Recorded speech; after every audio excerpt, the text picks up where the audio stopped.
Mom, one. Dad, yeah, hey. I wanted to say hi to mom and dad. No, you can't. Przemek's parents yeah. also. Dawaj. Thank you.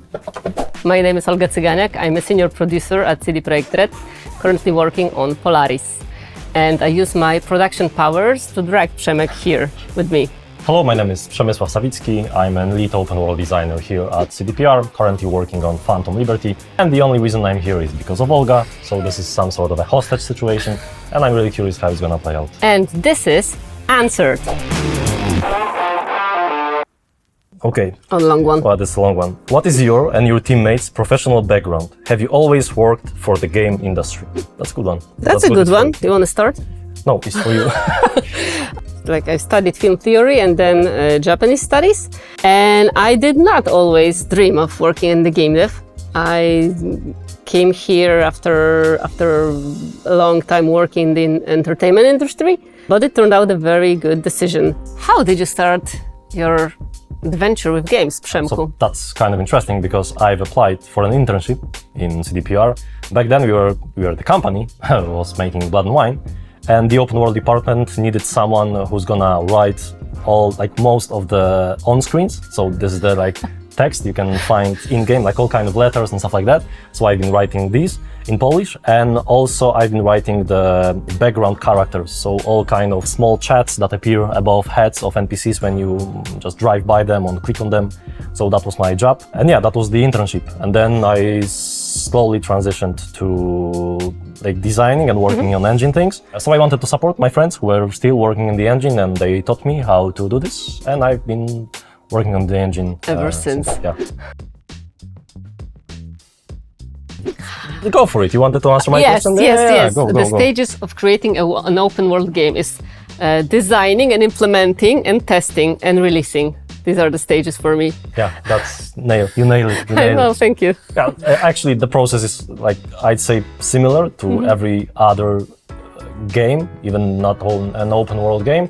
But the other aspect is that in open world games, you need to make sure that people are not getting bored in the world they are put in, and that the world is interactive. So if you go between main story from point A to point B, you need to have something in between. You need to find something that's interactive, and that sometimes that thing should basically pull you off from the main path, and you want to explore it. So the sense of exploration, that's the thing that's, to me, it's crucial in open world games. What are some important skills to have in this industry? I would say that patience. We're coming here, we're writing, programming, implementing, and it's doing the technical stuff, and it's done. But it takes so much patience to, as you said, have all the dependencies solved, plan stuff, execute them, work with iteration again and again and again. Having patience, I think it's very, very important. What does game dev have that no other industry has? Well, so definitely people, not in a way that in other industries there are not They're human not beings.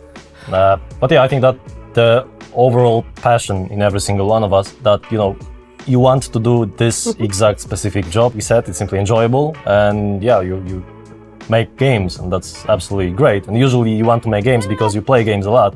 And I think that not everyone can have a hobby. That can also be that person's job. What is the key to making a great game? So I think the key to making a great game is having a great team, having a lot of patience, and solving the dependencies. I would also mention the engine part, because people often think that engines in video game industry are super stable, everything works as intended. But the truth is that it very often crashes, because sometimes you may have a great idea and that idea can't be pulled off because of the engine limitations, and it happens. Cyberpunk 2077. No. No. Blood and Wine. For me, it was Blood and Wine. I was so hyped when playing Witcher 3, because it was one of the greatest games I've ever played. And then joining the company for DLC, that was basically a new map, so it felt like a new game. Really, I was making a completely new game in the same universe with the character I love. Sweet Jesus, that was so entertaining, and I had so much fun writing all of these lines for background characters, all these on screens. That was such a fun. So I joined in production of Cyberpunk, and I remember the moment when we released the first demo on E3. I think it was 2018.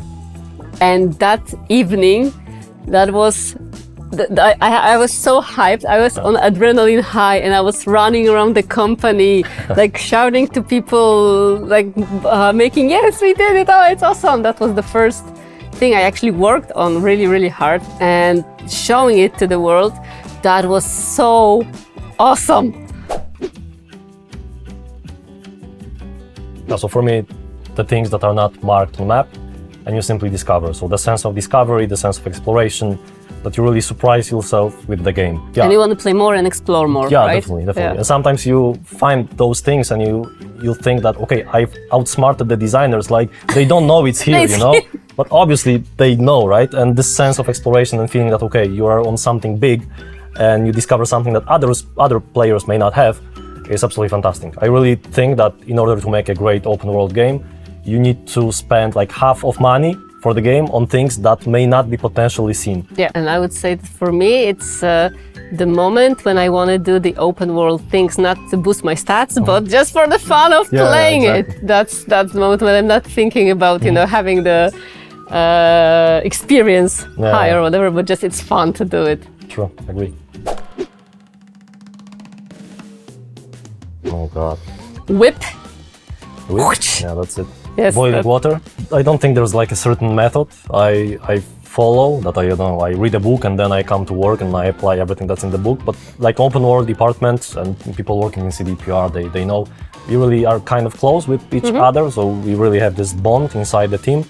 So we treat ourselves as friends. And I think that this is something that keeps us going. I would say that in line what you are saying, that listening and talking to people and being true to what you are saying, because by talking and listening, you're gonna create this personal connection.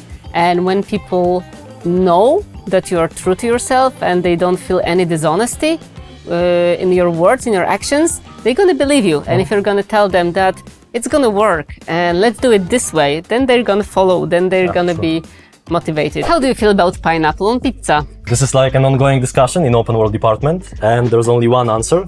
And I may fire people if they think differently. It belongs on pizza. Like you can mix all the flavors if it's enjoyable for you. It's pizza, And right? It's pizza Absolutely. at the end. So yeah, I really like it, and it would be like probably after salami, pepperoni, stuff like that. I would be And going 10 for other? Yeah, no, it's like third position on my pizza list. So Yeah, not in Italy, but yeah, I'm all in for that. If it feels good. Yeah. Describe the plot of Cyberpunk 2077 in 5 words only. You have 10 seconds. Go! Oh damn, futuristic. City, death, Johnny. Keanu Reeves, and Keanu that's Reeves. enough. That's enough. Yeah. That's enough. It's not I the think it description. should be I wouldn't play it. Keanu Reeves is in it. That's the 5 words. I would go with this one. What 3 items would you take to a desert island? Gun, bullets, and something to read. I don't know, a knife, maybe. Suddenly, your whole team lands on a desert island. How are you doing? So yeah, A lot of fun! the previous question was like bring a gun and bullets. So yeah, no, With knives, big knives and guns and bullets, we're gonna have so much. No, let's not. No, let's not use it. That No, won't happen. no. Yeah, we would definitely try to find a way to survive. So if there's a whole team, I'm pretty sure that we would survive this one. So no guns and bullets are needed. Even without a single item, we would make it. I know we would make it. Maybe not everyone would make it, because some people. Some people need to be eaten, right? At some point. Can you compare developing a game to another process? Taking the complexity, number of people involved, time it takes to deliver. Raising a kid. Oh damn. Yeah, I would go with this one. It's like, you know, you need a lot of people, need a lot of support, you need a lot of knowledge, and you iterate. And you also need to accept that some things are how they are and they will never change. So sad. How would you describe the people surrounding you in your team? So I think that friendship is the thing, that we really get along and there are no problems whatsoever, no one is fighting with anyone. Yeah, friendship would be that thing. And I think that really, I feel extremely blessed that I can work with such a team. Yeah. You need to cry, my team, you know, at this point.